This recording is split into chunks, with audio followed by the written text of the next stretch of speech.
and then we present ours. Before we move on, we want to warn everyone that this session is going to be recorded. Please feel free to let us know if you don't agree with the session being recorded, okay? Does anyone have a problem with this? Anyone here? No, you're fine with the session being recorded? Okay.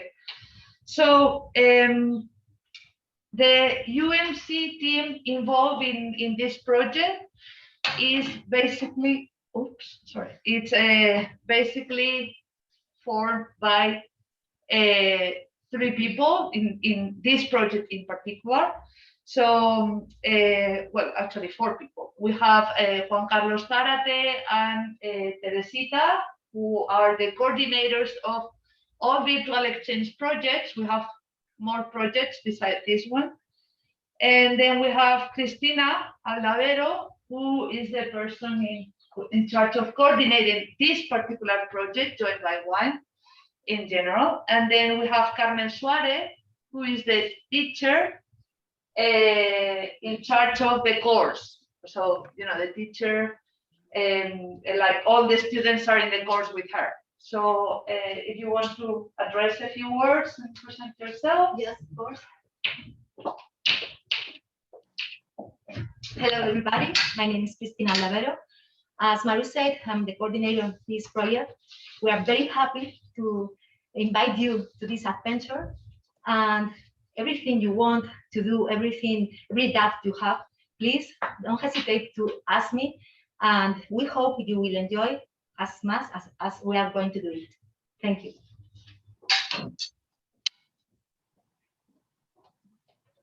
Good morning to all of you. My name is Carmen Suarez, as I have been almost presented. And well, only to say that I hope that you will enjoy this special experience. I mean, I think you are going to have a really good time with your partners here, with the intercourse of any other experience about not only internationalization and wine industry, but in any other manners to understand how we prepare our students here and how do you do like that over there in Romania. Thank you very much, mulțumesc, and I hope you will enjoy. Thank you. Carmen really prepared. You have really prepared your presentation, even if you were in Romania. I should have done so too. Okay, so now you can go ahead and present your stuff there in the University of Arad.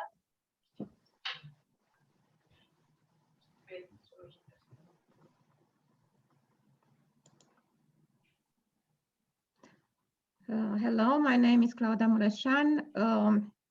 I work with Cristina to start this project. Me and my colleagues, my team, and my also the students. So welcome everyone to this project. It's something new also for us. So I hope we can have good results and also join in this project and this adventure. And finally, you will see at the schedule, we have also a testing wine session that will be to the end of the project. I would like to introduce my colleagues, Professor Lucian Kopolovic and Vlaicu Sergiu, who are here with you, and ask them to say some few words to everyone. Lucian, please. Hello, my name is Lucian Kopolovic, and I'm professor of ecology at the University, Aurel Vlaicu University. I'm glad to participate at this project, where basically Flavia invited me to come at this project, and I say yes all the time. She say yes all the time when I ask her for something. So my interesting, basically, I worked with a wine, but I work with wine only to determine if it's good or not and to see the properties. In this project, I hope so to taste more than to analyze them. So this is my interest basically in the chemical characterization of different food and let's say wine is food, different food food and aliments, let's say. And I'm glad to see you all, and all the time I'm here if you need something or I can help.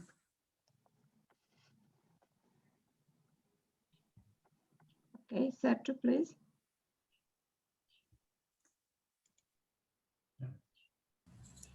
Hello, everybody. Buenos dias. My name is Sergio Palco, and I studies the food biochemistry, gastronomy, and food toxicology. I am PhD lecturer from Aurel Vlaicu University, the Faculty of Food Engineering, Environmental and Food Protection. And I'm very glad to participate to this project with you from the partner of Spain. And I hope this project will move very good. And I hope the finally was the best, or why not the very best from all one. Thank you very much. Okay, thank you. I want to continue. Our rector can connect with us, but she sent me a message, so I read it from Professor Ramona Lile, Aurel Vlaicu University. The academic community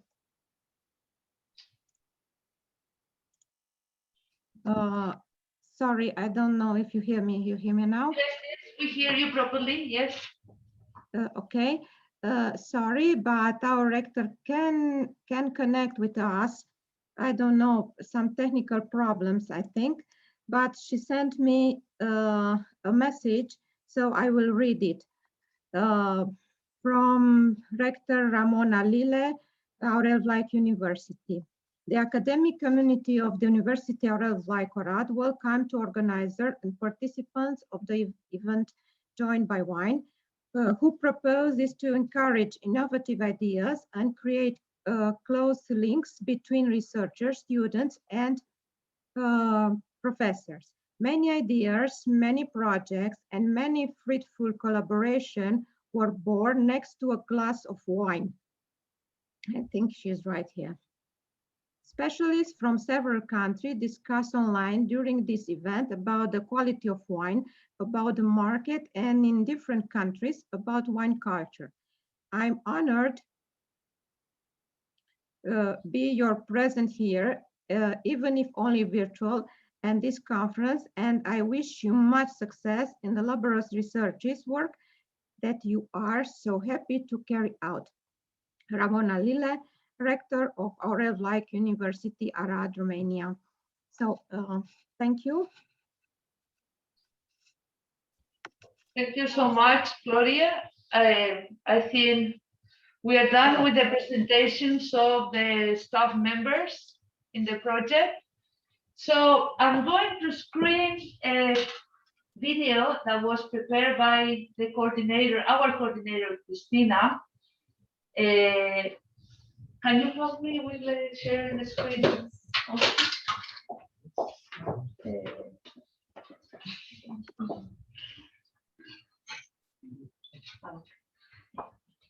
Pantalla, ¿no? Está en el escritorio.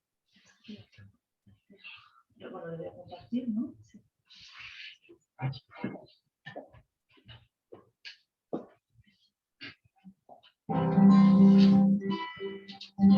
Can you all see it properly? Yes, okay, we hear you.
Oh.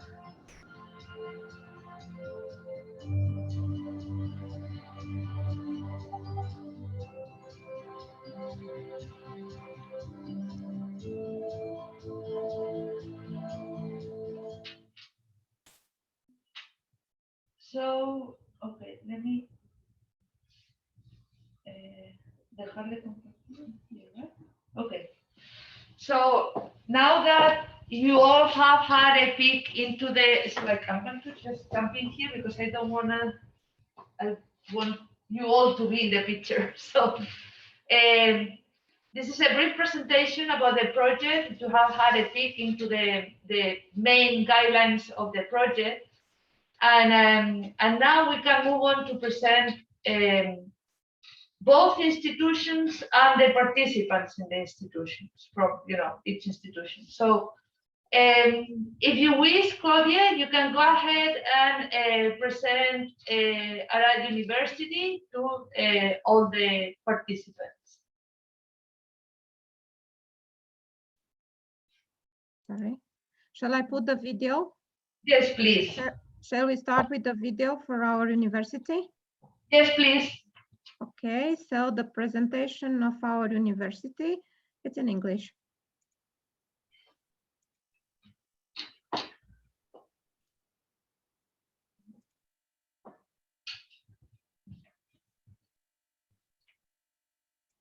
Do you have the option of sharing the screen? Yes, just a moment, please. Okay, perfect.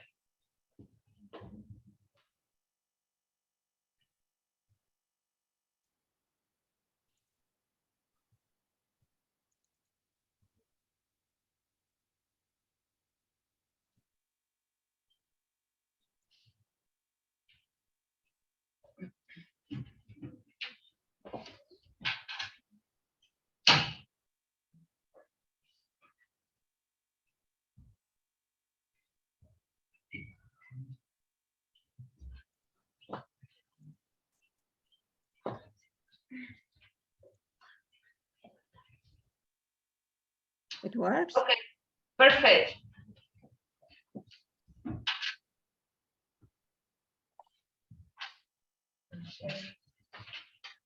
We don't get the audio though.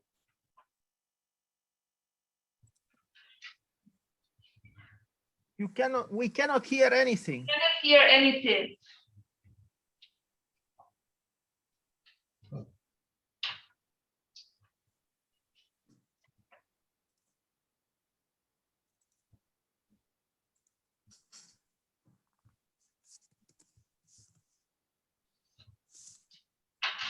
I don't know if it shouldn't be anything from our side. Claudia, I don't know if you can check your audio. Yes, sorry. Because we do see the screen, but we cannot hear anything. But our volume is maximum. Can you hear me? Yes, I can hear you. I don't know what to do because all the volume is maximum. You must share your computer audio, but I'm not sure in the options. I have this option and it's okay to me. Let's try.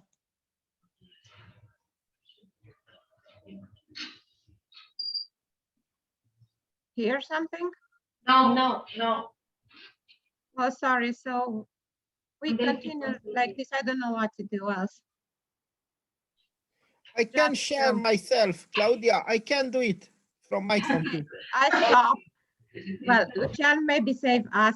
She has also the presentation, and I stopped here and I let him to Perfect. share Just from his laboratory.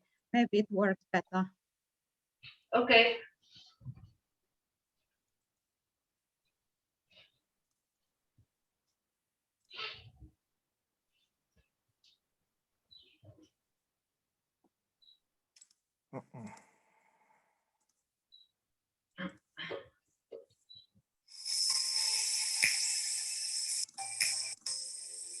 I think, Lucian, you are not sharing the screen.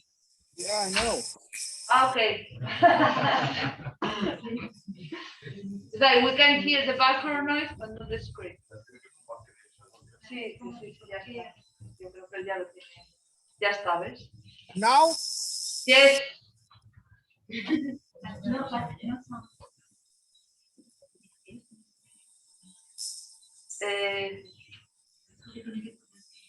Tiene que compartir ellos el audio. No, it's like we don't listen to anything. We just like see the image. I guess it's an option somewhere that says share audio. A ver, puede subir el audio de su equipo y que se meta por el micro, pero no se puede muy allá. Yeah. That's to say. But now it should work, no? No, it's not working. It's not working. No. Unless no one is talking on the video at this point. You can also.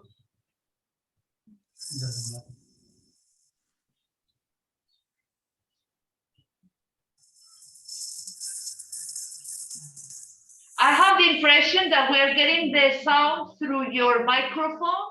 So we get something that, you know, we can hear like in the background, but we cannot actually understand what the video is saying. Oh.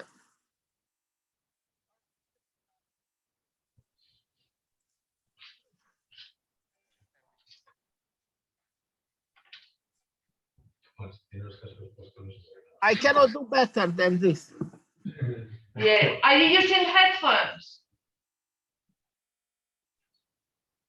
No. No. It's just no está usando caso. Well, I don't. Long time ago, that the institution's mission resides not only in transmitting theoretical and practical knowledge to its students, but also contribute towards the development of society. In this respect, the university constantly promotes. Yeah, it's like we hear the sound through your microphone, so it's like we hear someone speaking, but it's not like the sound is not too good. Maybe you can just like say a few words. Basically, my presentation is going to be very short, so just I don't know, summarize in a few words some information about your university. This is all that I can do with this. Okay.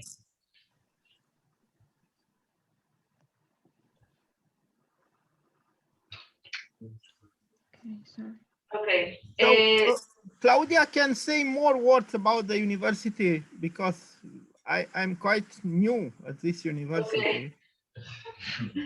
Okay. She knows better than me. Okay, let's do something. I'm going to go ahead and share my Okay. presentation with you. So I give Claudia some time to think about, some key information to mention about Arriba University. Okay. Okay.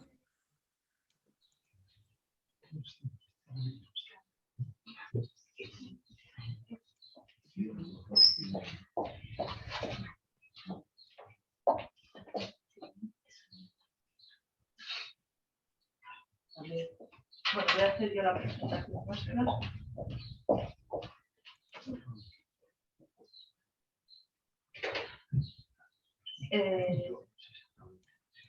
¿Cómo hago para que esto sea? Que se vea así. Okay, so our university is a quite young university compared with most universities in Spain. Our universities in general, public universities are quite ancient and traditional. So Miguel de Cervantes European University was founded in 2002 and based in Valladolid, Spain. And we have 3 faculties or schools: the Faculty of Health Science, Social Human Science, and the Polytechnic School. And we house like around 4,500 students on campus and online students altogether.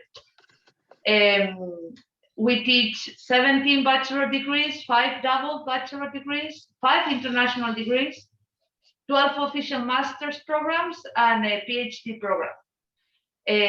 We also address and teach several own courses or own titles to complement the official offer in our university. And what makes us special compared with other universities? We have our priority are the students, and students at 3 levels. An academic level, and we are fully involved in the education of our students. The quality of education is very important at UMC. At the professional level, we want to make sure we graduate the best professionals. They have gone through a holistic education, and we work with them, all those qualifications that are not specifically academic, but are very necessary in their future jobs. And also at the personal level, we also work in educating professionals with a solid moral standards who can be leaders in their future work positions. And one thing that I think is relevant for this project in particular is where we are. We are based in Valladolid, and Valladolid is a city that is northwest in Spain, 1 hour by train, more or less, from Madrid. And these 4 ideas that I mentioned here are probably like key keywords that can describe or keywords by which our city is known, not only nationally but also abroad. Okay. And one more geographical key feature is that our region is surrounded by many DO how they call wine mentions, so wine different types of regions. Thank you. So even the local government has seen wine, gastronomy, vineyards, and all these topics related as a resource, not only for industry, but also for tourism within the area. And I'm going to show you a very short spot from our local government that summarize this, if it works.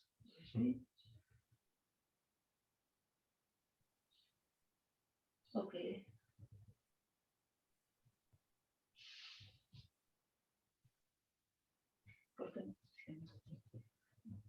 I can swear I have tried this like 3 or 4 times in this computer before we started. Now it's not working. If something can go wrong, it will go wrong.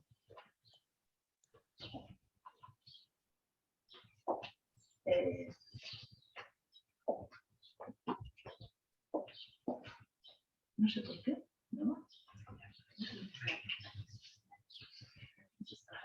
Sí. Sí. Aquí. Sí, aquí. Las que estén incrustado en el PowerPoint. Ok, it's there. There you go.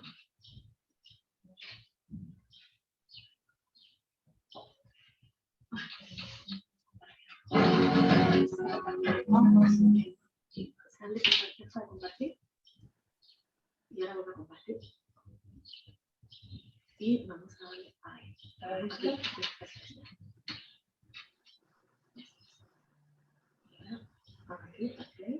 Ok.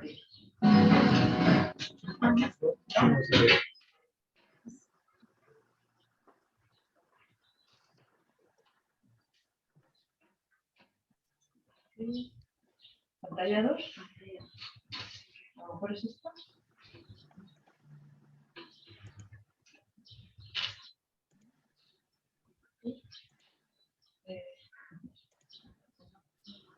No estamos compartiendo, ¿no? Si ahora está, si es que está como clave. Vamos a dejar que compartir un poco. Es que no sé dónde está. Y ahora estamos aquí. Espera, meto esto.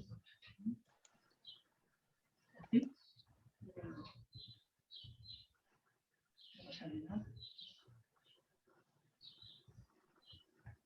Sí, espera.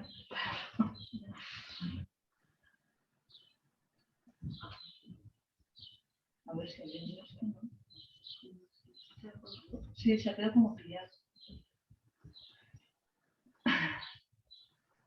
Vamos, que tenemos que salir y entrar. Métete plano en el Zoom. ¿Sí? Sí. Aquí sale hablando. Pues Espera, a ver. Sí, sí. Empezamos por el tema. Vale. Dale doble clic. ¿Qué más le puedo hacer?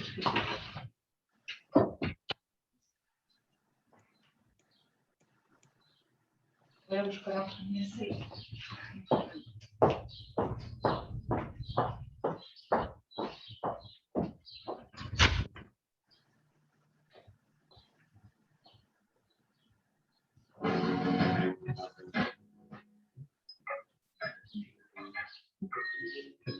Are you seeing the video? Can you see the video? Yes. Yes, it works.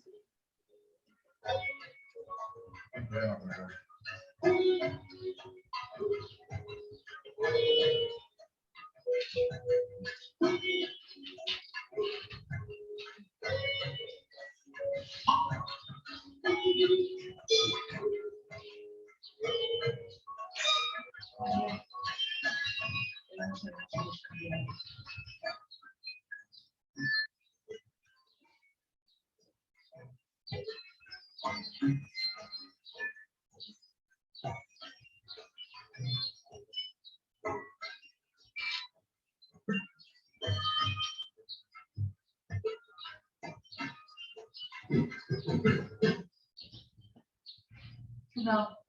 Did you get to see the video?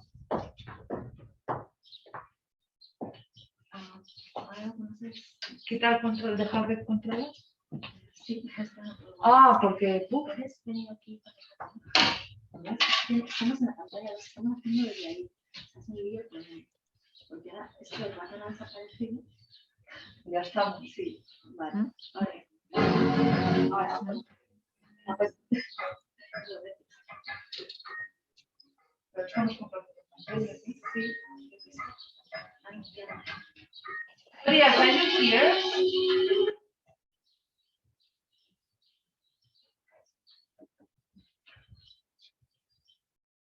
¿Por qué sale eso otra vez? Voy a cerrar eso.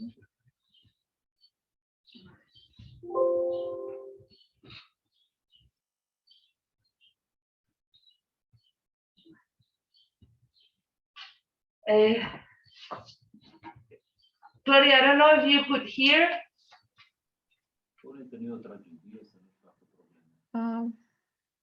I think we can continue. I saw that our dean, Professor Tina Virgil, is with us. So maybe if we give him the possibility to say hello, and then I find a short presentation PowerPoint of our university, and I will share on the screen after. Okay. Okay, it's okay? It's okay, it's perfect. Okay, Virgil, can you say hello to us? Virgil?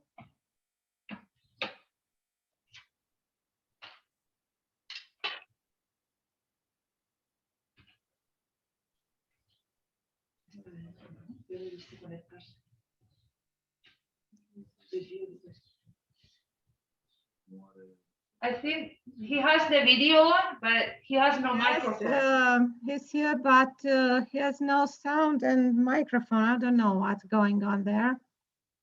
Shall I put the presentation? Yes, please. Okay.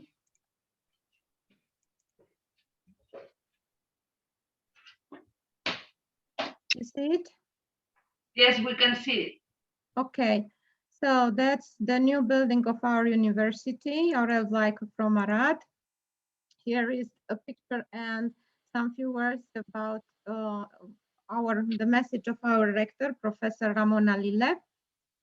So you can saw her in the picture. We have a lot of activities in our university.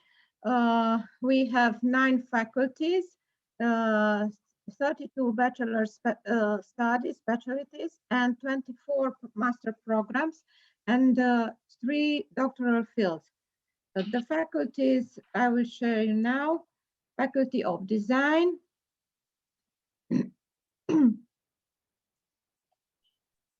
Faculty of Economic Science,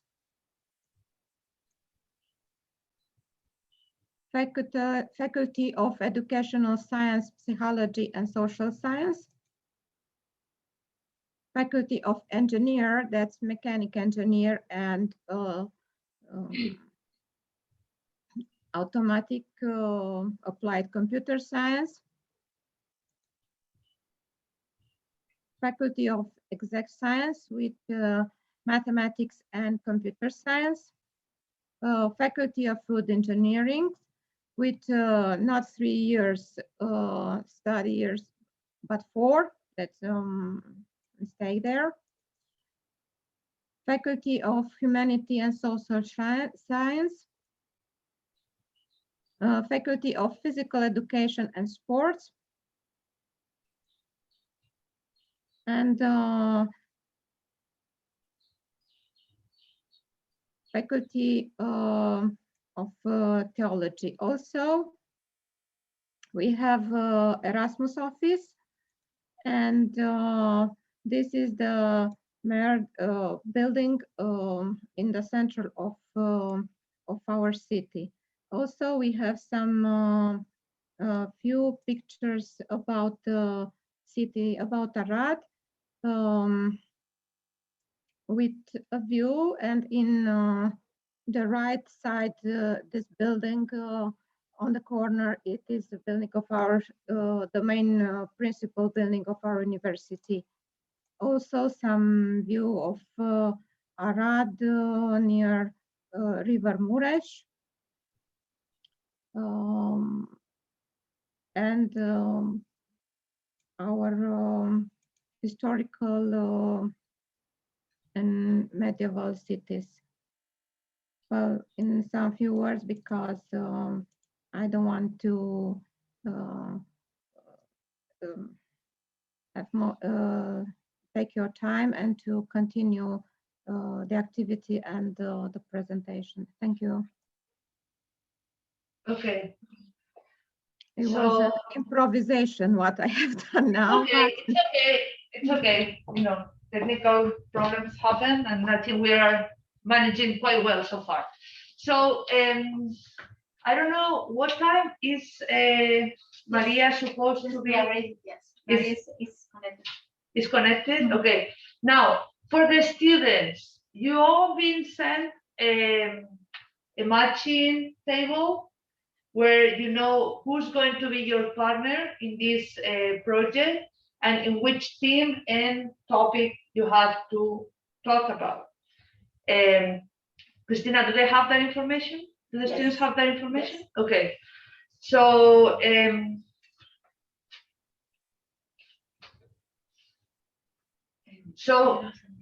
sí. ¿Se presentan los alumnos? Okay. So we're going to have to give some time, give the floor to the students now so they can present themselves and say just, you know, few words. What's your name? Introduce yourselves to the other parts, okay? So if you guys want to like step in here and just say your name and what else? And a few words. Okay. Go ahead. Well, pleased to meet you all. My name is Jaime Serna Almedo, and I expect great things from this program, and I hope we can reach an understanding between our university and the results of these experiments reach a conclusion that we are both of our universities. So that's all. Thank you, Jaime. Now, the partner, just a minute, the partner of Jaime's partner actually is, please forgive my pronunciation in Romanian. I don't have a clue how to pronounce this. Quintanilla, Yes, if you can introduce yourself. yes. Hello, everyone. Buenos dias. My name is Quintanilla. I'm 21 years old. I'm a third student at food engineering. This project is a big challenge for me. I'm so glad to meet you all, and I hope we have so much fun in this project together. Thank you all. Gracias. Okay, so Jaime, you are paired together. You are team 2, okay? And your study area will be Mantegna and Oltenia, which I believe are like 2 wine regions in Romania, okay? Now, hello everyone. My name is Ignacio Castejón Matei, and well, I do my best, and I don't speak English very well, and I try to learn a lot. you are doing very well so I'm far. really sorry.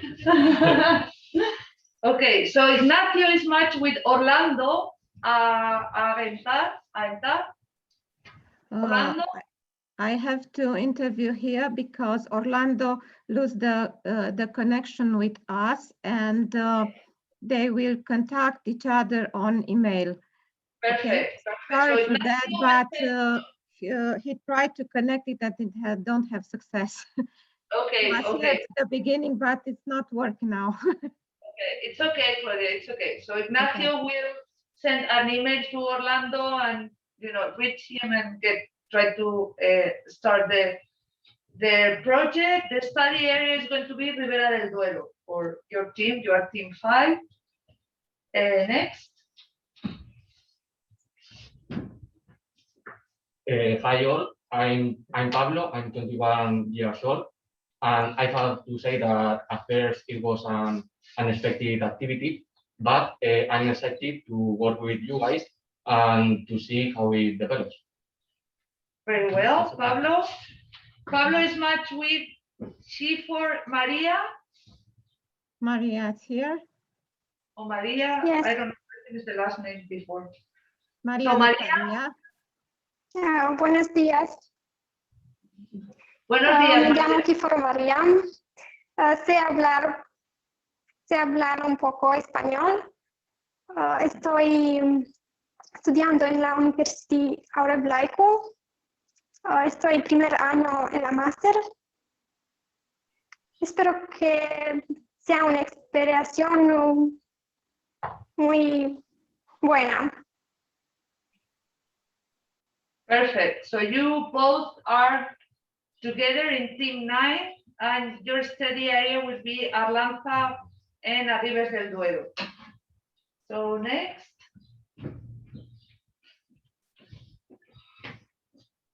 Hi everyone, my name is Beatriz, and I'm happy to be part to this experiment, and I hope we enjoy it a lot. Thank you. Thank you, Beatriz. So Beatriz is matched with Salka, with Denisa. Salka? Yes, hello. My name is Sarka Denisa. I am 22 years old. I am third year at Faculty of Food Engineering. This project is a new challenge for me, and I am happy that I can learn new things about wine. Perfect. So Beatriz and Salka are together in team 3, and their study area will be Dobrogea. Please forgive my pronunciation in Romanian because I'm sure it's awful. Okay. Next. Hello, bună ziua. My name is Sarah, and it's very good that we are together in this project. Thank you. And Sara is matched with Flavia, who speaks perfect Spanish. No, it's not perfect. Hello, everyone. My name is Flavia Bortes, and I'm studying at the University Aurel Vlaicu from Arad. Last year, I was a student at your university with a scholarship, an Erasmus scholarship. And exactly as the professor, Lucian Kopolovic, said, I don't know how to say no. Really, I don't know. And I couldn't say no to Christina either when she proposed me to propose me this project, you know, and I would like to find out as many things as possible to get to know each other. And I think it's more important to have fun, a lot of fun. And bună ziua, Sara. So that's a good point, Flavia. I'm sure you will all have a lot of fun doing this. And your study area is going to be Transylvania, Crisana, and Maramuresh. Yes, Krishana and Maramuresh. Maramuresh. Perfect. Next. Hello, nice to meet you. My name is Elia, and I am nervous because I don't speak English very well.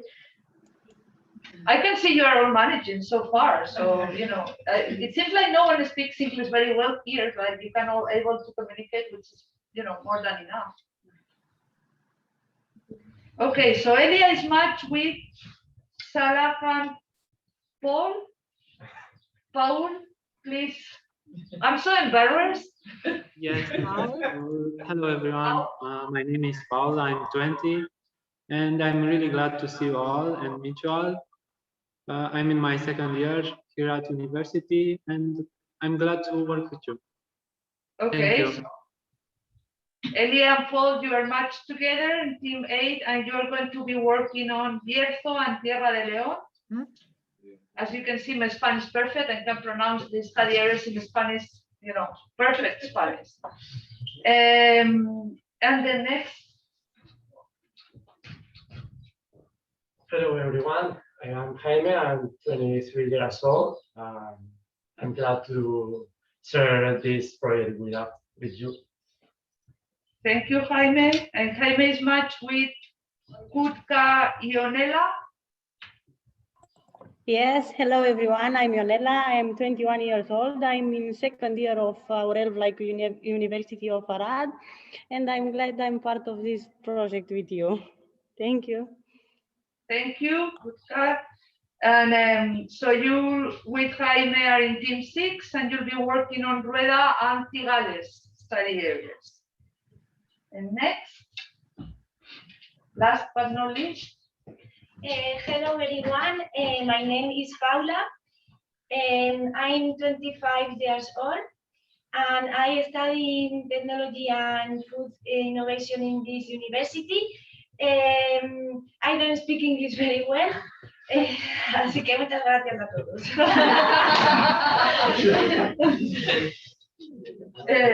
Okay, so Paula, sorry, is matched with Cereji Bianca. Yes, hello everyone. My name is Cereji Bianca. I am 25 years old. I'm a second year at master degree at Faculty of Food Engineering, and I'm happy to participate at this project because this subject of wine was all the time an interesting domain for me. And I'm excited to meet all of you. Thank you. Thank you. So you both will be team 4 and your study area will be Moldavia. I don't know if there is someone missing from our side. Diego Belloso, but he couldn't be here. He couldn't be here, Diego Belloso, this like the last minute issue that came up, but he's going to be part of the project. And he's matched with Naji Lauria. Yes. Hello, everyone. Hello. My name is Naj Lavrian. I have 21 years old. I'm a student at Consumer and Environment Protection in year 2. I'm very proud of work with you, and I hope to learn as much as possible. Thank you. Thank you, Naji. So Diego will be getting in touch with you by email. So, he will send you an email shortly. You'll be working on the study areas of Toro, Vinos de la Tierra de Zamora. Okay, so those 2 areas. And I think that's all with the presentations that we all know each other in the project. We're going to move on to the first masterclass that will be addressed by María López Repiso, who is a professional in the area of winery. She has a very important academic background in the area, and with experience, national experience and international experience, like in UC Davis, California. And she's currently working in Bodegas Sarmentero, which is a very prominent vineyards here in our region, as Director of Operations, Export and Communications Manager. She's in charge of all work related to operations at the winery, including winemaking, export, social media, wine tourism, and wine clubs. So, Maria, the floor is yours. Thank you. Well, hello, everybody. Thank you for introducing me. And first of all, well, if I speak too fast, just let me know, because I get too excited and I start like speaking very fast. Thank you for letting me have the opportunity of being part of this exciting project. I think, joined by wine. I think, wine, obviously for me, is one of the most exciting, fantastic industries out there. So it was a dynamic field. I want to thank you also to the University of Miguel de Cervantes in Valladolid and the University of Aurel, Vlaicu. I don't know if I pronounce it right. I don't speak Romanian yet. But again, thank you so much. Before I continue, I really want to make sure this is not just a monologue. Like, I want you guys to, ask me questions. Don't be scared to ask anything you want. If it is from the side of the University of Valladolid, if you're too shy to ask in English, you can do it in Spanish and I can translate. So that's no problem from my side either. So yeah, again, I'm probably gonna forget some stuff that I want to talk about because of maybe time-wise, but because I'm gonna share my contact information. I can send you as much information as you want after this masterclass, and you can keep in touch. That would be great too, so that's no problem at all. I'm gonna try to start the presentation. Hopefully it works because technology today was a little bit hard. I think it is this way. There we go. Okay. Can you see it? Yes. Yeah? Okay. All right. So this is basically the first screen is basically like the guide that I want to talk about. First, gonna talk a little bit about me. So I introduce myself. Then I want to talk about the area of Ribera del Duero. I think it's very important to talk about the future of the region, and obviously talking about my winery and my hotel, because we have a small hotel here too right now. And then the last part will be hopefully if you have any questions or thoughts, feel more than welcome to just go ahead and ask me. So well, this is me. I look very cute there. I don't look as cute right now, but basically my life's been like a little bit, I did kind of like a little bit of everything. So I did a translation, and I lived in Soria, which is a city east from where I live right now, which is Valladolid. I did 2 years of translation in that city. Then I lived 1 year in Paris. Moved to the south to Malaga, which I'm sure you all know what it is. It's basically the south, sun, beach, very nice city too. Back to Paris, and then back to Malaga. I've always worked in the family winery that I want to talk about it a little bit later. But for me, it was not enough. So I kind of wanted to discover more world. So I tried to get a job in the United States. And you can see by my accent probably. So what I did is a huge database of all the wineries of the West Coast. So that includes, Washington, Oregon, and California. And I got some job offers, but it was not what I was looking for because they were like very, like 4 months, 5 months. So at the end, I got a good job offer for 1.5 years, and I moved there to Napa Valley. I don't know if you know the area, but if you know where San Francisco is, it's about 2 hours north of San Francisco. So I was working there in a winery. I had the opportunity to work doing tasting, stores, events, and winemaking. Then I had to come back here, and I started doing winemaking and viticulture. But fortunately enough, I got rehired, and I moved back again for another 1.5 years. While I was there, I did some wine classes, like Introduction to Wine Chemistry in UC Davis, which is one of the most important universities in the world about winemaking. And I did the Wines and Spirits Education Trust, which basically kind of like wine education, knowledge about the spirits, wines, regions, sub-regions, geography, all that crazy stuff that includes the wine world. I'm currently finishing it because it's 4 degrees. The 4th year, which is where I'm doing right now, is 3 years. So hopefully I can finish it soon because of this COVID situation. It's getting longer because I'm doing it in London. But I'm sure I'll finish at some point. All right, so enough about me. I'm gonna start with the overview of the area of Ribera del Duero, which is where we're located right now. These are all real pictures. Well, obviously not the map, but so if you want the pictures for your projects, you can let me know. I did it with my cell phone. I can send it to you once I finish the presentation. All right, so location-wise, you have the map of Spain. The pink area is Castilla y León, and I thought it was very important to kind of like situate us in the map. So Ribera del Duero touches 4 provinces of Castilla y León. You have them there in the red map, which is Valladolid, which is where we are, Segovia, Soria, and Burgos. If you have a look at it, it goes along the Duero River. It's about 115 kilometers from east to west, touching the 4 provinces. And that is where it takes the name Ribera, like the shore of the river, right? Ribera del Duero has an altitude of from 700 meters to 1100 meters, so 1100 meters, which is one of the areas, winemaking areas that has the highest altitude in the North Hemisphere. And this is very, very important when we make wine and the characteristics that the wine will have in the future.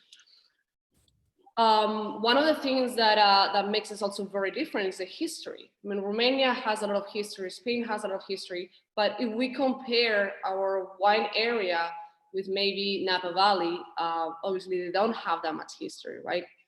So I thought this was very, very important also to talk about later on about the strengths and the future of the region.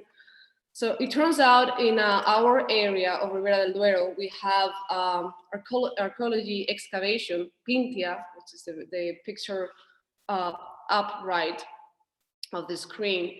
And it was found that 2,500 years ago, so 2,500 years ago, they were already making wine here. This is about 3 kilometers from where I'm doing this masterclass right now. That's super important too. Then in the 70s, they found the biggest Roman mosaic about wine, and it is in this town that I wrote here, Baños de Valdearados. And it is like crazy to think about, like so many thousands of years ago, people were making wine right where we're drinking wine right now, right? And then the first underground cellars or caves were found in the 13th century. And this is incredibly interesting if you have the opportunity to come visit. You have tunnels and tunnels and kilometers of underground cellars that you can visit. A lot of them, not all of them, but a lot of them you can visit them, and it's very interesting. As you know, to make wine, you need a constant temperature and humidity. So that's, you know, back in the days, and now if you do it underground, so it's a natural condition, both temperature and humidity. One of the things besides the altitude is climate. Climate here is crazy. If you talk to a lot of like tourist people from, I don't know, the UK or England, they think, oh, Spain is sunny and it never rains. Well, that can happen if you go to the very south, but here the climate is extreme. We have a Mediterranean continental climate. I also like to compare sometimes to kind of like high desert. So that means, you know, we can have really hot temperatures during the summer, can get to 38, 40 degrees, but then it lowers down to 13, 14 degrees, which is kind of like what happens in the desert. Maybe not as mellow as here, but it's a little bit similar. Rain-wise, you have it right there, sorry. We don't have a lot of rain. That is 400 to 500 is not a lot annually. And then what I was talking about is the extreme temperatures. Winters here are harsh and summers are harsh too. So I wrote down this quote that everybody that lives around this area says, is that we have 9 months of winter, 3 months of hell. So it really, we barely have in the spring or fall season, because it goes like 9 months being cold and 3 months being like extremely hot. It is dry, it is not humid, which is, for my point of view, better, because if you get 40 degrees and you have no humidity, you can handle it. But if you have 40 degrees and you have humidity, you're done. It's awful. One of the things that is very interesting here, my grandpa, he's from this town, Quintanilla de Arriba in Valladolid. So he always told me he's seen freezing temperatures in every single month of the year except of July. So that means we had freezing temperatures in June, we had freezing temperatures in August, in September. That is not common right now, but he's seen that. So this is just to give you an idea of how extreme and how much temperatures move between day and night and seasons. And this is a key factor for our grapes here in the area. It's very, very important to have these changes in temperature. We also have a unique phenomenon here. It's called cencellada, and it is when the mist freezes. So you have this fog, this mist, and temperatures drop. So you have these like beautiful shots and like landscapes of everything is white. And this is very unique from the area. It's called cencellada. I thought that was very interesting to mention too. The soils. Soils play a very important part in wine and winemaking. One of the main three soils that we have here are those that I wrote down there. So we have clay, limestone, and rocky soils. Clay, as you can see, it has more reddish color. It normally gives wine more like structure and character, and it retains water better. So that's very important, the function that that type of soil has. Then limestone has a whiter color, and it gives wines more elegance and like a little more of complexity as well. And then we have rocky soils, kind of like all sizes, right? And they give wine more mellow and more mellow notes, kind of like softer style of wines. So those are the main three soils. That doesn't mean we don't have any other type of soils, but these are the main ones when we talk about Ribera del Duero. Our vineyards from my winery are mainly clay and limestone. We don't have barely any rocky soils. About viticulture, this picture is our biggest vineyard. We have 7 hectares total, but this one is 5 hectares because then we have another plot of 2. This is one of my favorite pictures of the vineyard because it shows you all the beautiful colors from the fall season right after we harvest. So there are 2 different types of training of the vines, and none of the 2 means they offer better quality, right? So we have on the left side a trellis system, which I don't know if you can see it properly, but it has like the wires and the metal posts to sustain the vine. And then on the right side we have the bush vines. I mean, the bush training is basically what always has happened, right? This is what people did, what Romans did.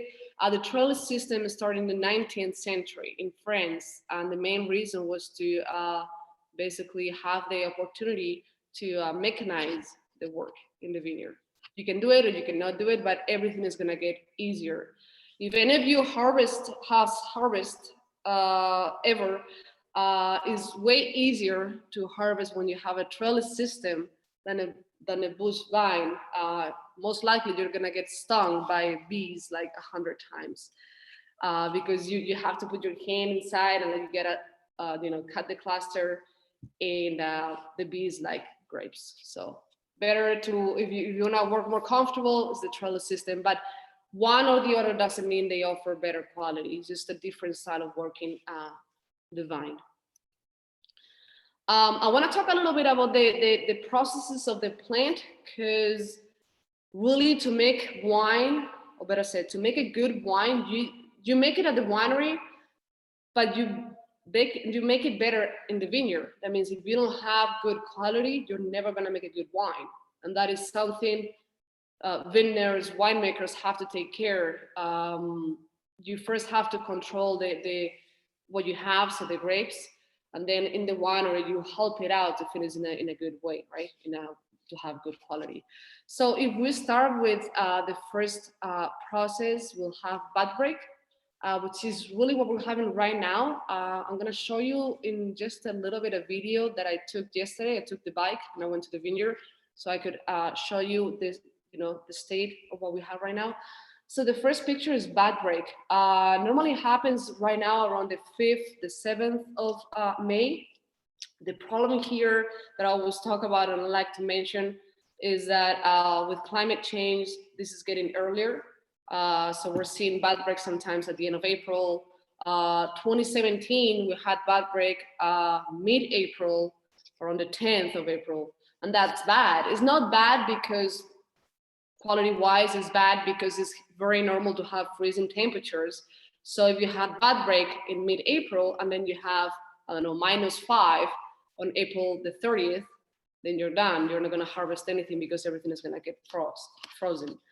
So anyways, this year so far so good. So we already have bud break, which is the first picture on the left side.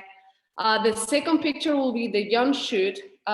This is really when you have, I don't know, when you have a kid or when you have a baby that you haven't seen in 1 month, they grow very, very fast, right? So this is kind of like the same. The plant is extremely how fast they grow.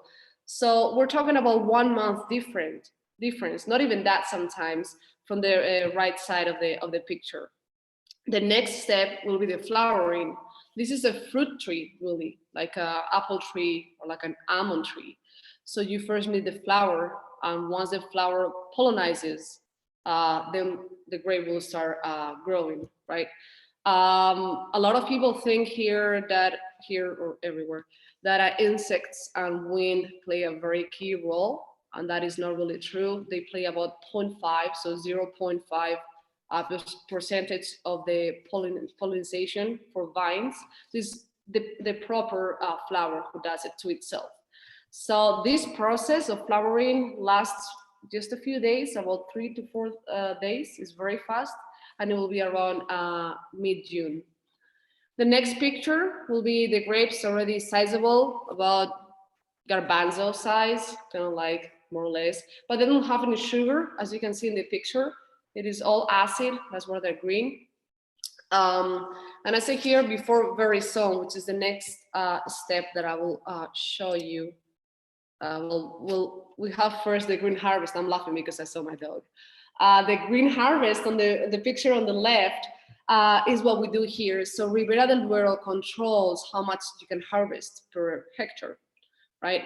So here at our winery, we just cut clusters that we don't want to have for our wine, so that way we control. Basically, what you do is, if the plant is going to give you, 20 clusters, you just take out, let's say 8. So you focus that, save that energy of the plant on ripening 12 instead of 20. That is obviously going to give you better quality.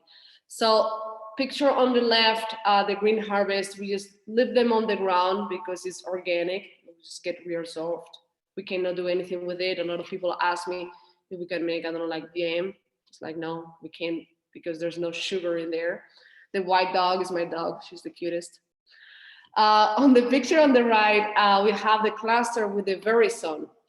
So very sun is one of the most beautiful moments in the vineyard.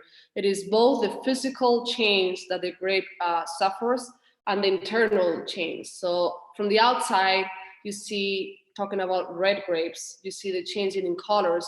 This is just one cluster, and you go from green to yellow to pink to purple. But what happens inside is all the acidity that we had in the green grape, it starts decreasing, and the sugar starts increasing.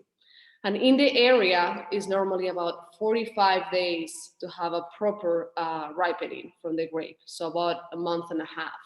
So if you see very soon at the beginning of August, you normally know that around the 20th of September, you're gonna start harvesting. The next 2 pictures is the ripening. The beautiful pictures, as I say, you see all the grapes, gorgeous, but it doesn't mean they're ready to be harvested. We need to measure the sugar. As you probably know, the more sugar the grape has, the more alcohol the wine will have. So you have to go to the vineyard to take samples of grapes, crush them in a plastic bag, and put it in a refractometer. That refractometer, what it's going to do is going to measure the sugar the juice has, and it tells you, if you fermented, approximately how much alcohol the wine will have. So in the area, normally the wines go from 13% to 15%. It's almost impossible to have less than 13% alcohol, because we have so much heat, so many high temperatures during September, that the sugar will start like increasing, and at the end, obviously, when you ferment the grapes, it will be converted into alcohol. This is the video that I'm just gonna put it from my computer, because I think before it didn't work. If you don't see it, just let me know, because I don't wanna, oops. Okay, now it doesn't work. I'm okay. So this is from yesterday. I don't know if you see it. This is our 5-hectare vineyard, and we have bud break already. It's very exciting. It's the beginning of a new vintage.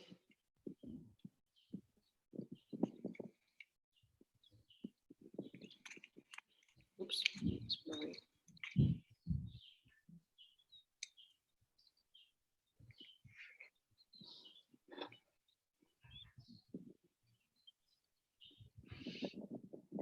So also like it gives you an idea of the temperatures that we have right now, like the landscape. Those are the shoots from pruning. That's my bike. From pruning the vines. All right, so we are right now in that state of the vineyard. The next one is harvest. So traditionally, it's always been manual harvest. As you know, machine harvest is getting more and more popular. There are huge differences between one and the other. Manual harvest, economically wise, is obviously more expensive because you need to hire a team that comes pick up the grapes. It takes more time.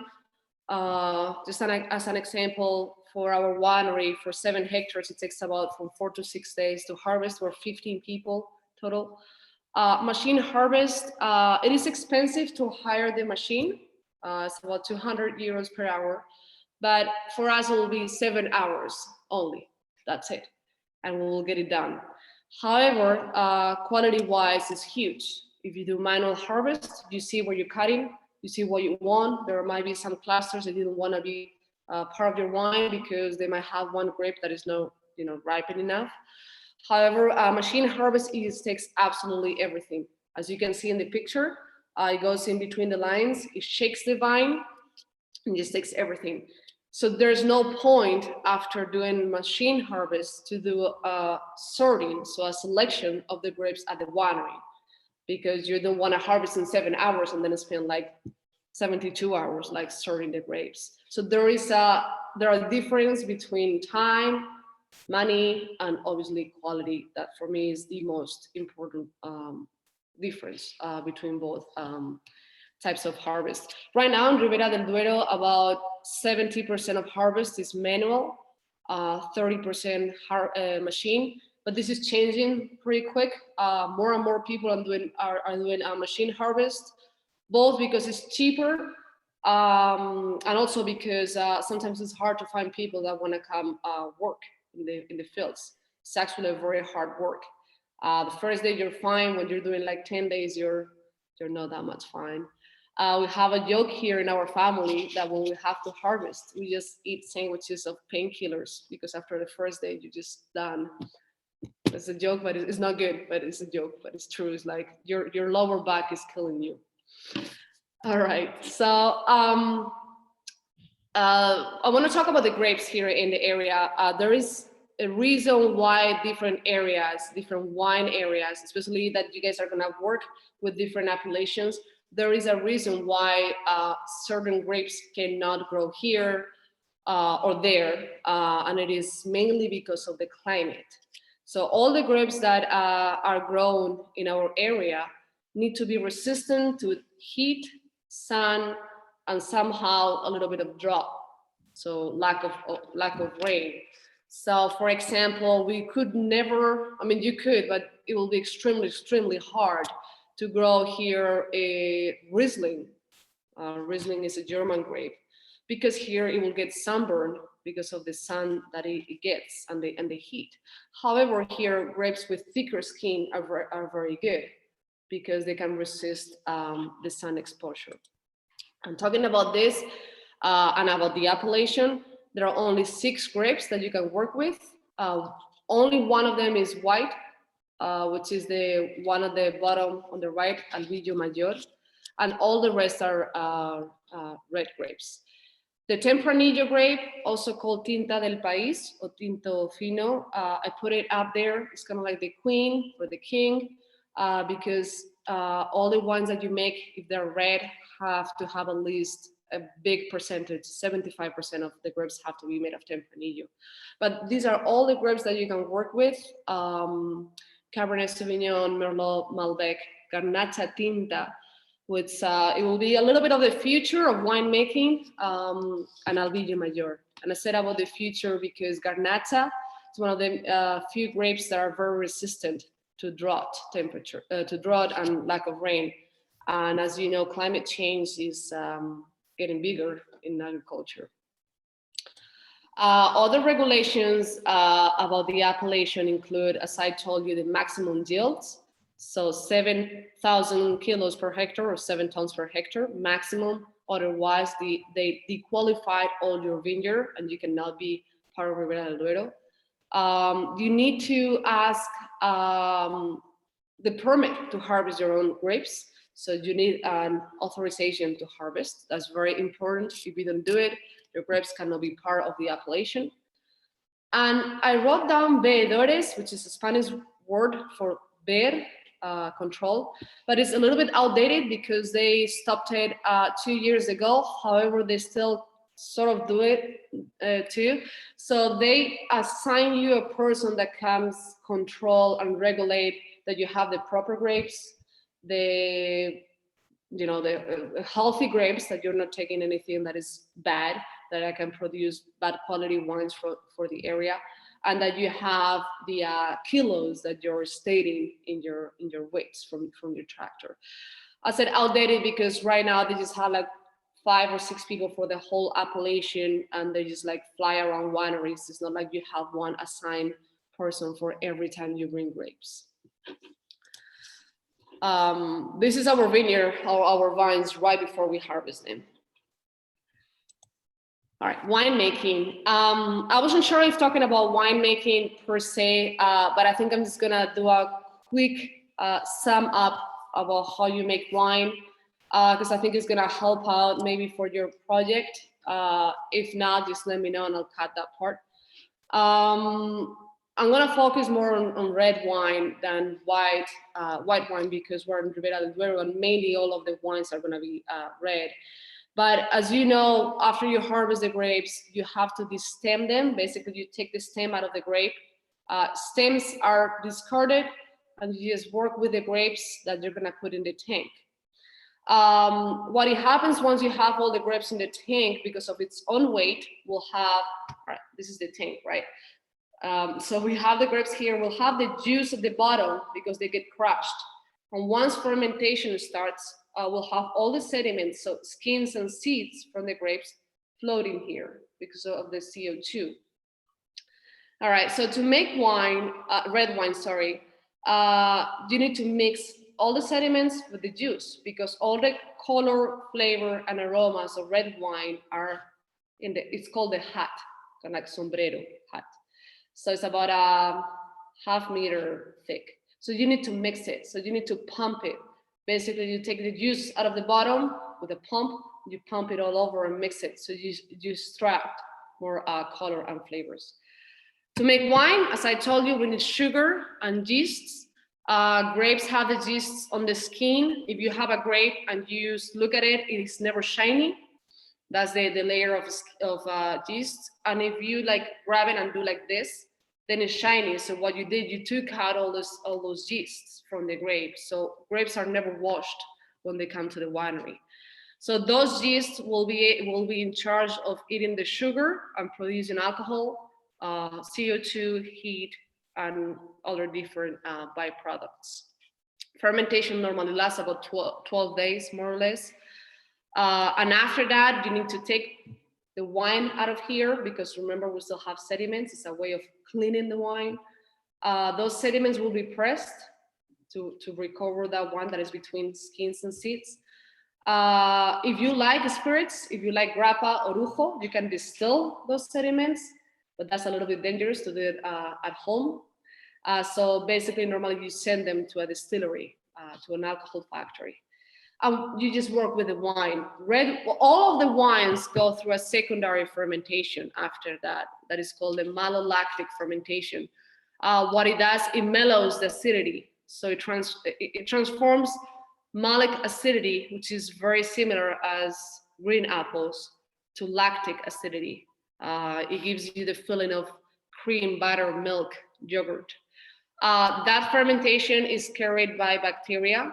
Yeasts already died because they ate all the sugar, so they don't have any more food, they die.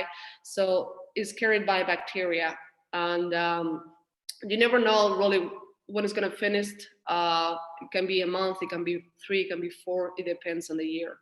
Once that fermentation is done, then you take the wine out again because there's always some sort of sediments. In this case, they're at the bottom of the tank.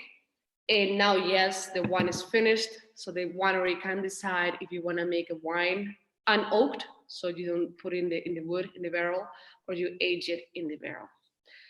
Sorry for this long explanation. Now going back to Ribera del Duero, you can only produce 3 types of wines, but very strict rules.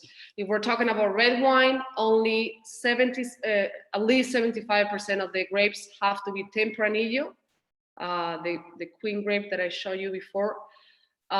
If it is rosé, at least 50% of the grapes have to be red grapes, and then the other 50 can be Albillo, the white grape. And if it is white wine, which is allowed only since 2 years ago, it has to be at least 75% of that white grape, Albillo Mayor. So yes, you can do it, but with restrictions. And all of the wines, you're not allowed to produce sweet wine. So all of the wines have to be dry or off dry if you're producing a rosé. Then there are other restrictions, which is how much you age the wine. I'm not gonna go into too much detail about this because this is just theory, and I assume you just wanna, have me talking or answering your questions afterwards, but you have it right here. This is how you can call the wines depending on how much you age the wine, both in the barrel and in the winery or in the cellar.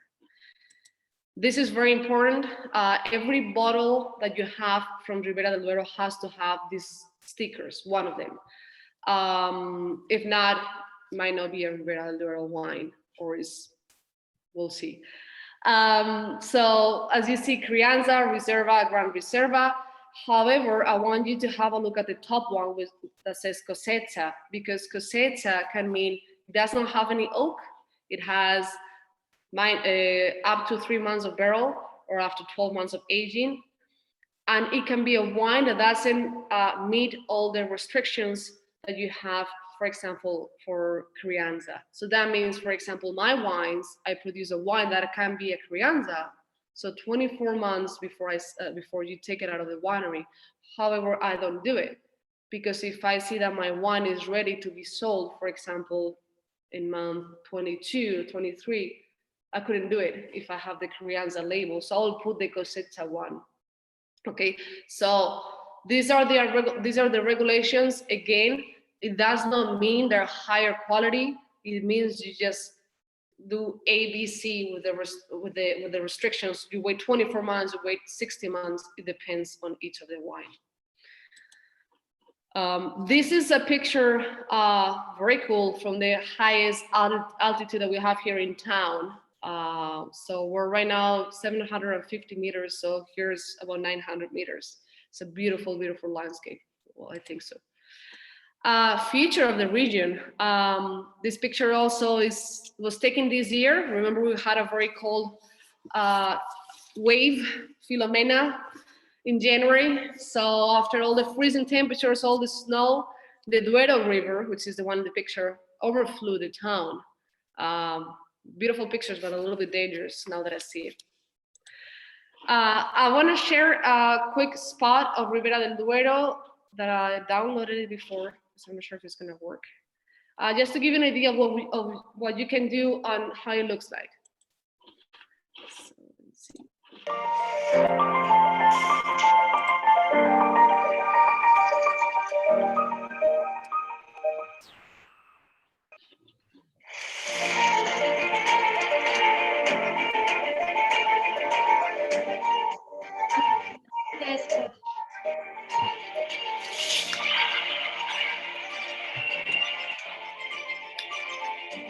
Maybe you must share your...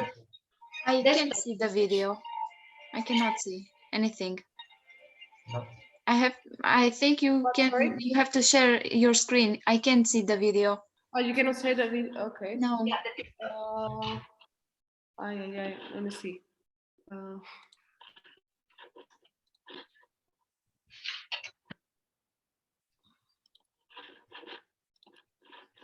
Maybe. All right. I don't know. Let me see. If I click on the link, can you see? Let me see.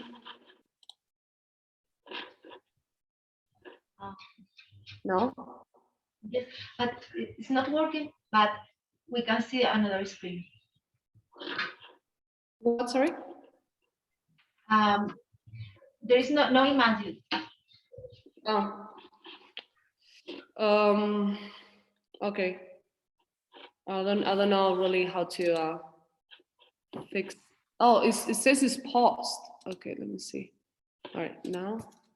Oops.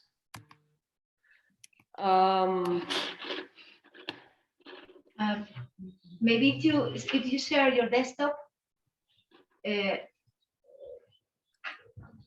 Okay, I think here. Let's see.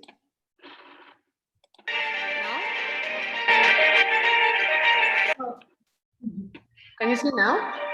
Yes, we can see them. Yeah, okay. Yes, now it's working.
Okay, so that was the spot that I wanted to share with you, so you could see a little bit about the area.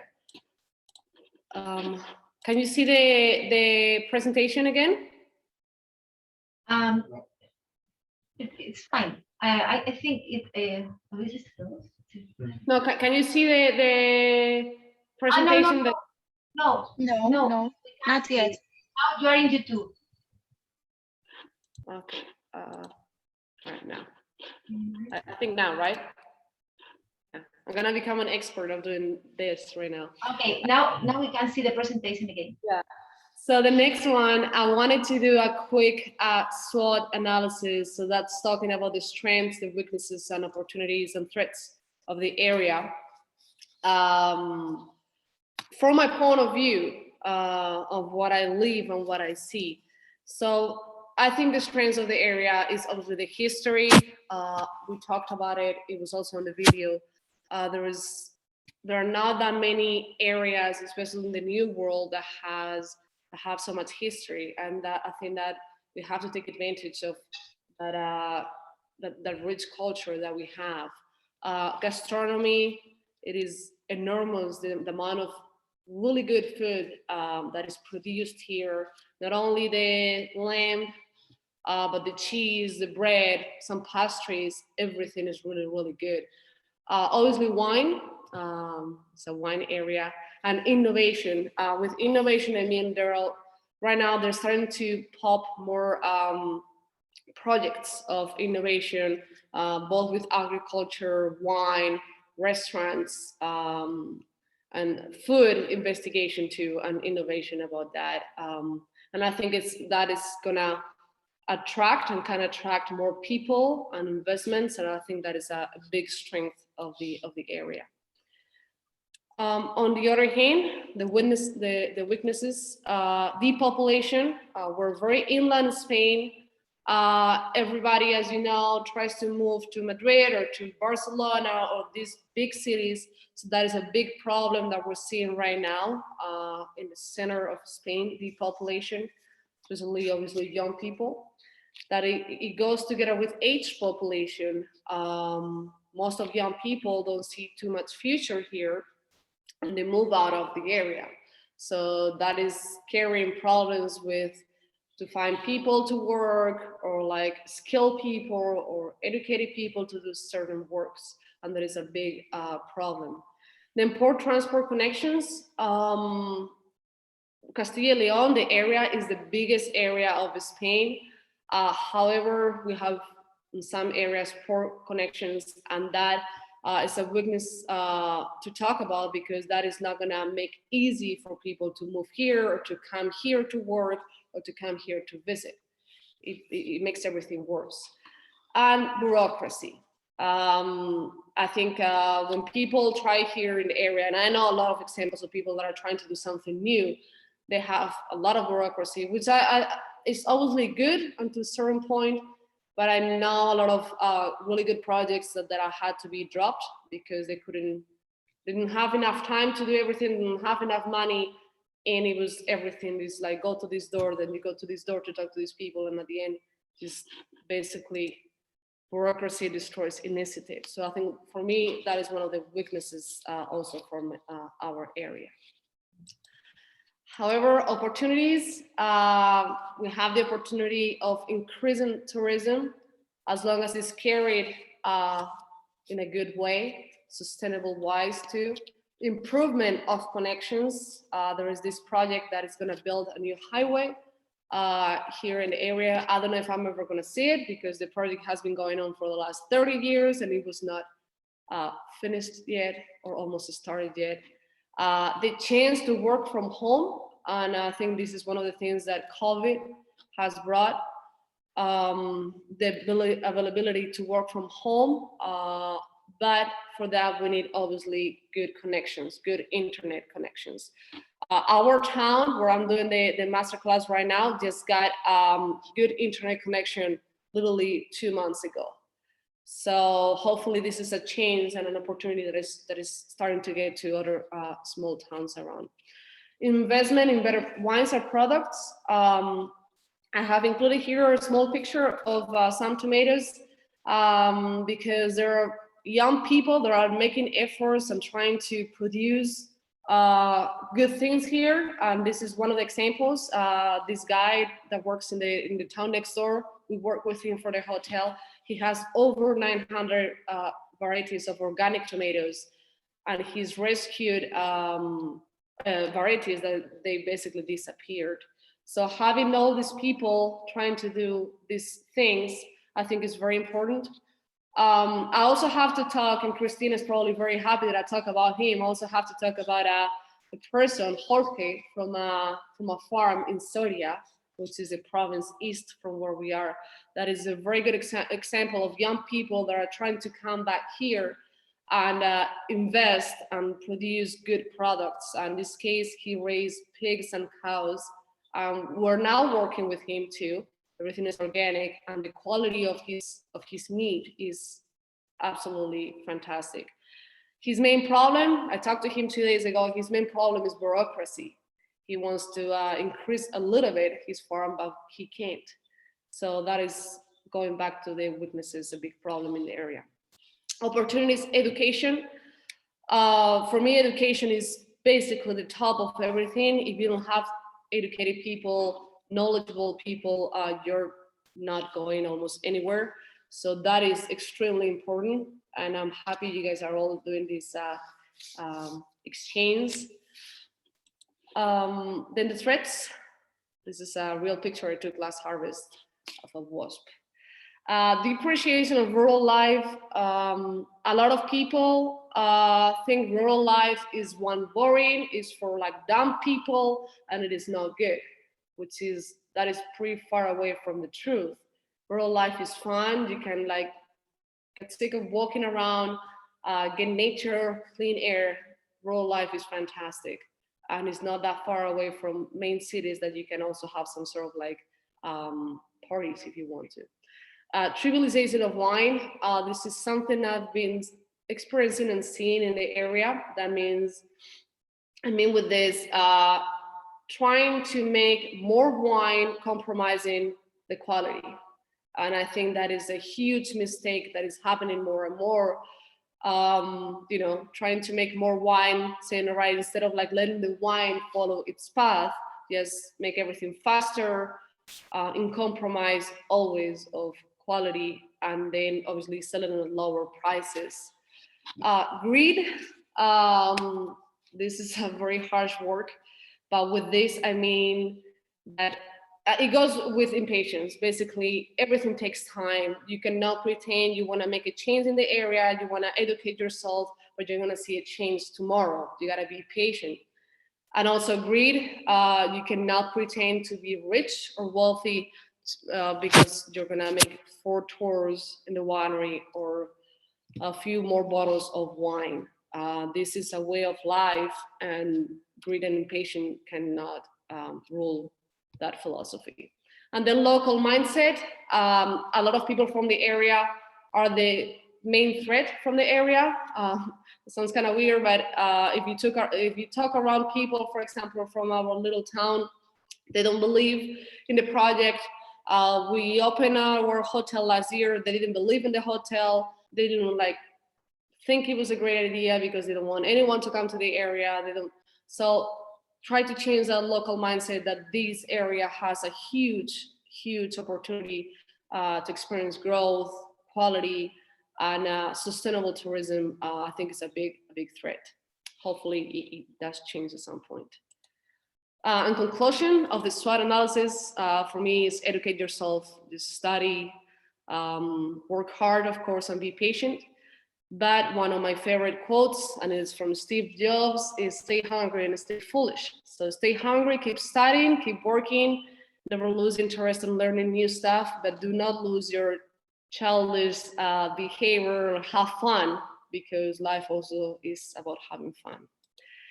And there's another spot that I'm gonna try to do this right, and this is short, it's about 30 seconds. Let me see. Okay, hold on, oops. I click here and I do, oops.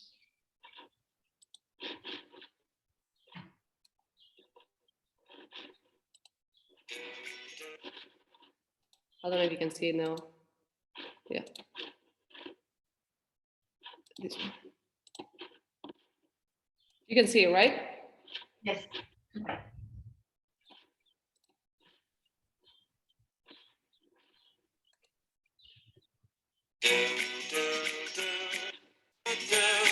Descubre una ruta donde la libertad te ensancha el alma.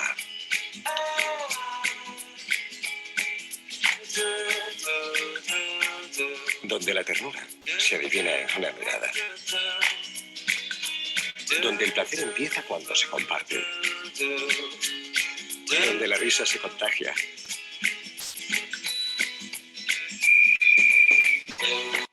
Y donde la paz significa algo tan sencillo como volver a dormir como un niño.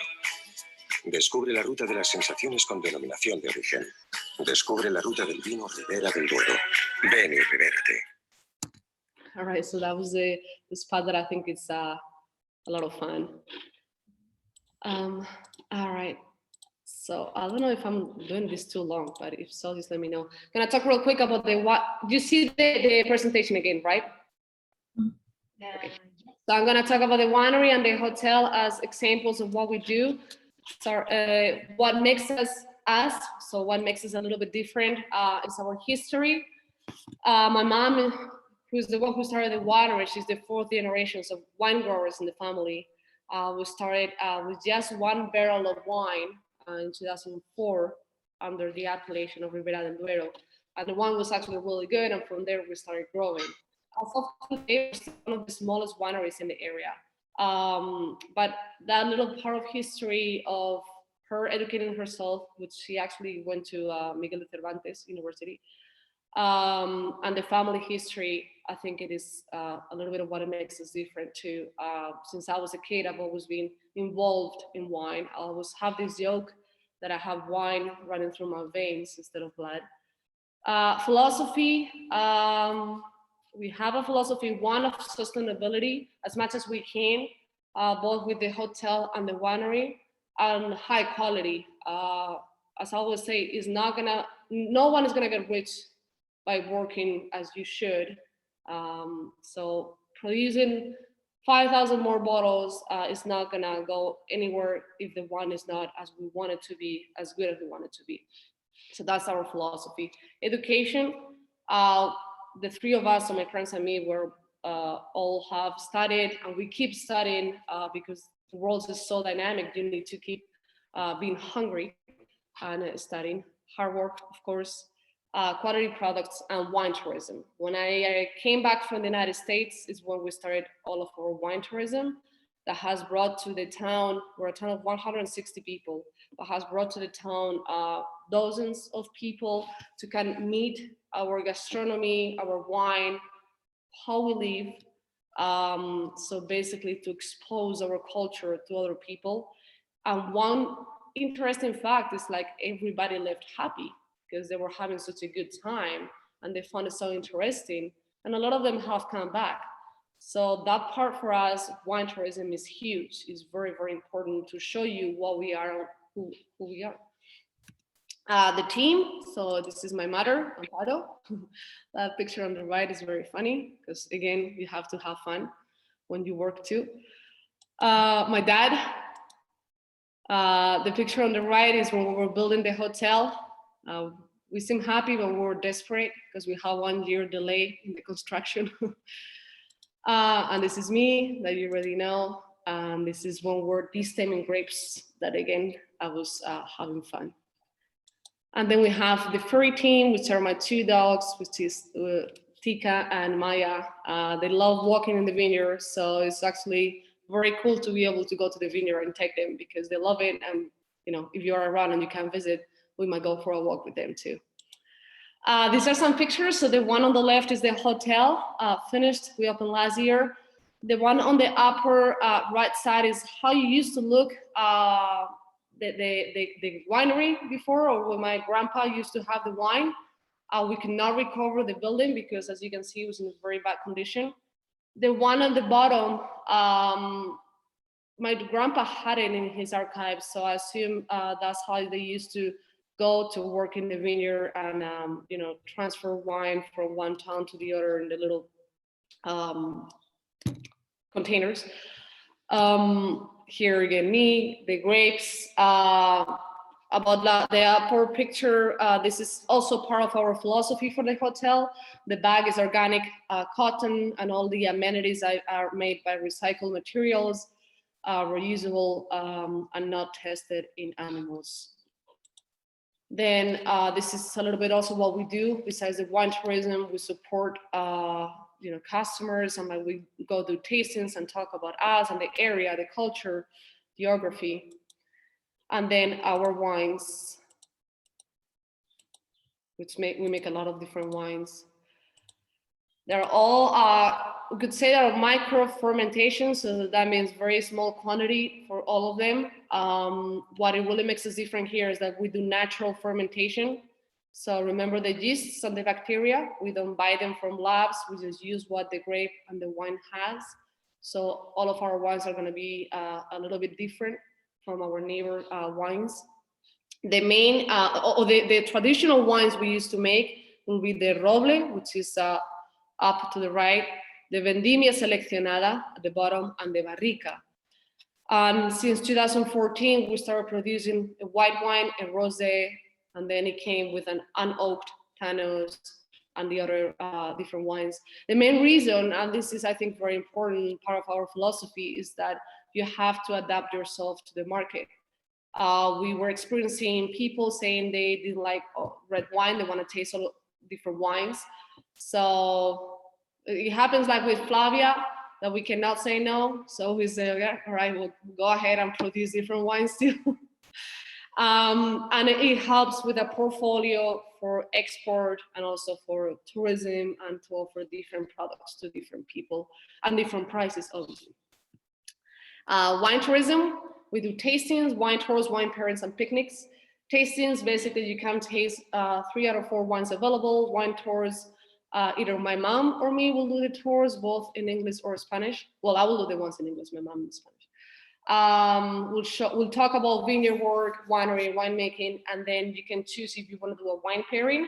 And this is very important. So we pour 4 different wines from our winery, and we choose 4 different elements. We can do chocolate pairing. We can do, like in the picture, like teen, so like fish and shellfish. We can do charcuterie. We can do cheese. And then we have the picnics, which basically we prepare a big plate of food and under the walnut tree here in the patio. We just let you, enjoy the wine and eat. Then we do a lot of events too. We do wine and tapas every Saturday during the summer months. This year we're doing summer nights, which is basically live music at night on 2 Fridays in July and 2 Fridays in August. And one day is like live music, and the second day is stand-up comedy. Then we do Halloween, the Thanos party, which is our unoaked wine. So we throw a welcome party where you can taste the wine. We bring a small theater act. Then we do like, surprises and a lot of tapas, and it doesn't cost anything to come in. It's just like you pay for your glass of wine. And that is another big event for us that has brought tons of people from different parts of the area that later on they have come back and they have stayed around, which brings, more wealthy to the area. Then cookies and wine, we could only do it 1 year because then COVID arrived. Basically in December, I bake, because I cook too, I do everything. I baked a ton of different cookies, and we offer the wine by the glass with different cookies. And then we do wine bar. We used to do this during harvest time. So you can pop in the winery, have a glass of wine, watch us work, and have a couple of bites. Some pictures here of what we do. And this is what it will be, a little video. I hope it works, because I'm not sure now, about the hotel and the winery, what you can expect if you come here. Oops.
All right, so that's a little video of the hotel. I'm finishing up right now here with the presentation. The last sentence, the last quote I always like to say when I finish everything is, wine is bottled poetry. Never forget that. Every single bottle of wine brings you its history and its poetry. And of course, again, thank you so much for everything. I have here that I can pass. I don't know, or you can take a picture. All the information for the winery, the hotel, and myself. If you want to ask me anything, tomorrow, after 1 week, or after 1 year, you have all the contact information there. And I don't know how to stop here. Thank you so much, Maria. Have you finished? Yeah. Did I stop the screen sharing or not? Yes, you can put your camera again. Thank you so much for your exciting presentation and sharing with us all your knowledge. I know you have prepared it with enthusiasm and so much love during these days. And if you have any questions, students, you can make any questions to Maria if you have something to answer. Well, there's one thing. Okay. It's only one thing I wanted to point out. When you talk about the harvest, you say that it was easy, and I agree with that. But I think it's also fair to say that it's also hard, because when you are there, all the vineyard looks almost the same, and if you have been working there for several hours, it's a bit it is hard. I mean, it's exhausting. So I mean, it worth it, but exhausting. And I don't know if I missed one part, but I think we didn't talk about sparkling wine. Yeah, I did not talk about sparkling wine because it's not a wine that is allowed to produce here in the area, but I can talk about it, no problem. I mean, I don't know if you have something more specific in mind, or you want me to explain how you make a sparkling wine, which is fine too. No, it's fine. It's fine. Okay. Do you have any questions? More questions to Maria? No, I have not. I don't have questions, but all I want to say is that I really liked your presentation, and honestly, I'm so sorry that I didn't succeed to taste the Ribera del Duero wine, because I was with Erasmus scholarship in Spain, and with coronavirus and everything. Okay, and congratulations for what you have there, and hopefully one day, I don't know when, but one day I want to end up visiting everything you have there. That will The be fantastic. the hotel, everything you have there. That will be great. The only thing I always ask, remind me you were in the masterclass, because I have very bad memory. But I think it will be an honor to have you visiting here and tasting some wines. That will be great. Thank you. Another question? Sí. Sara. Hola, María. Hola. Te puedo hacer una pregunta en castellano porque me vais a entender mejor.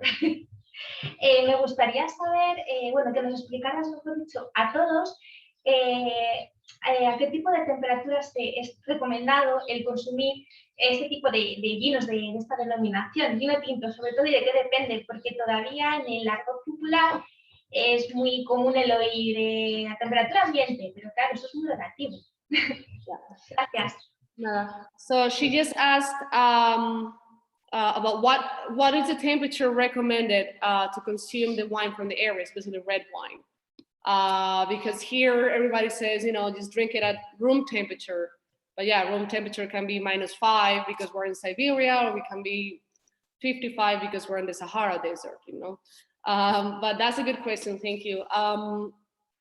I'm not that good to answer that question, and I'll let you know why.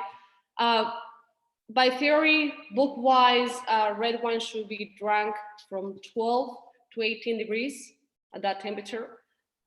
Basically, the older the wine is, so if we're talking about a wine that has been aged for 18 months or a 2005 wine, it should be more room temperature. It should be more like towards the 17 to 18 degrees. However, I always say, drink it at the temperature that you like.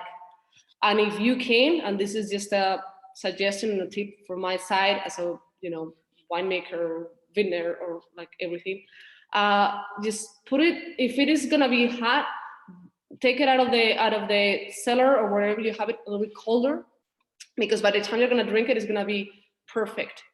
If you have it right at 18 and we're in July, chances are you're gonna drink the wine at 25 and it's gonna be not turning back. So just put it in the fridge for a little bit and like take it out. But yeah, theory-wise, it's from 12 to 18 degrees. I don't know if I did answer that question. Okay, thank you. Another question, please. Hola. Bueno, que yo quería preguntarte que si exportáis y que sobre que si es así, en qué países son los que más exportáis y qué dificultades tenéis a la hora de exportar. So she just asked if we do export, to what countries and what are the main difficulties that we encounter when we export. Yeah, we do export. We do about 42 to 45% of production export. We do sell the wines in Canada, but just in one province, which is British Columbia, where Vancouver is, just to the west. We do sell the wine in Denmark, in Germany, Switzerland, and I think that's it. If I'm not mistaken, I think. Well, we did sell the one in Mexico, but it was more sporadic. We do sell the wine in the United States, but it's going direct to consumer. Because I created a wine club membership that people just sign in and they get every 4 months a box of wine. So I work with an agency that allows me to do that. So those countries, about 42 to 45% of export, and mainly the main difficulties is our size and our prices, and that the wine market is I mean it's huge. There's so many wineries, there's a surplus of wine. So that means you go out there and like until 15 years ago it's mainly Europe, the one producing wine and trying to sell the wine. Right now you have every single country in the world produces wine, from Uruguay to Ecuador to I don't know, China, Japan, New Zealand. So it's getting harder and harder to get your wine out there. Then we're very small, so we cannot compete with low prices because we can't, obviously. So that is also a big difficulty that we encounter sometimes. So all of our wine that we manage to sell basically goes to, it's a smaller market. It's kind of like, like wine shops, not grocery stores and stuff like that.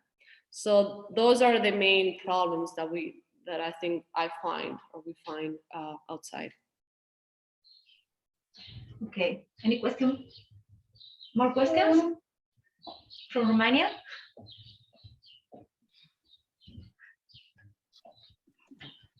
I want to thank you, Maria, for this presentation.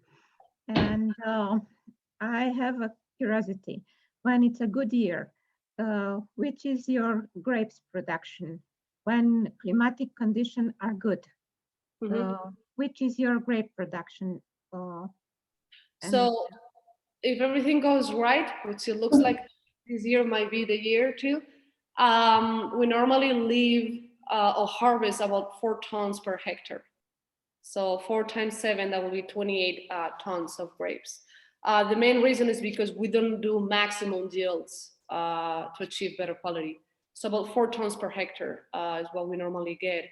So that makes 20,000 kilos of grapes, which will be divided into 75% is what you get, more or less, about 24,000 bottles, more or less, yes, approximately. Okay, thank you.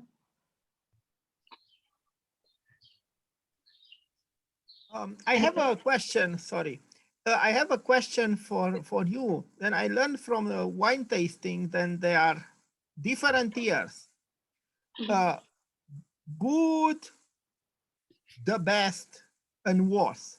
Do you have such years? I believe yes. And can you say which year from the last, which was the last good year? Don't say the best. The best probably you keep it in secret. The best to drink it. No, I'm just kidding. This is for the tasting. Yeah, so that's actually very interesting. And if you have a spot, I can go tasting with you guys. I love tasting. I'm part of the International Wine Judge tasting too. So bad years per se, it's hard to have them because, and the main reason, and this is always, I always recommend, you cannot trust when a region says this is a bad year, because the region is again 115 kilometers long. So what it can be bad for this area can be very good for this one. There are a lot of microclimates, right? One of the examples that was a little bit vintage-wise was 2007 and 2008. The main reason is because temperatures were not as hot during the ripening season, so in September and August. So the grapes took longer to ripen, and they didn't have obviously so much sugar, and the acidity was higher, and you had more green flavors in the tasting. However, for us was fine. I mean, you know, if you trust the wine gurus, they gave us 91 points and all this stuff. But talking about the tasting, that factor that had higher acidity, so lower pH, is what is going to make the wine last longer. So if you take a wine, let's say my wine from 2007, and you take it from 2017, for example, which was a bad year quantity-wise, because we have a big frost, but quality was good, but not as cold as 2007. If we taste both wines in a space of 20 years, the 2007 is going to last longer. It's going to be better because the lower acidity, the higher acidity, the lower pH is going to make the wine last longer. But that is what is going to make a wine or a vintage be better or bad. Basically, the ripening season, if you had more rain or if you had cooler temperatures, what is going to make the wine softer, more red fruit instead of black fruit. Yeah, and obviously more acidity and lower pH, which for me it's fine, but some consumers don't want higher acidity style of wines. Okay, any questions? Thank you. Yep. I love your wine, Maria. I love Sarmentero. It's one of my favorite cellars in Castilla y León, especially the youngest red wine, Janos, is one of my favorites. If you don't have any more questions, we start here this fantastic adventure by wine. And if you have more questions during the program, you have your teachers, your responsible teachers, that will inform each week about the program. And nothing more, only we hope you will enjoy this program and have a very good weekend. Thank you everybody for your attention, especially for the masterclass of Maria, and cheers for everyone. Goodbye. Thank you very much. Thank you. Goodbye. Thank you. Bye. Bye. Okay. Bye-bye. Thank you very much. Bye. In the next class, in the master class, okay? Bye. Bye. Bye. Hasta luego. Adiós. Adiós. Bueno, vamos a ir con español.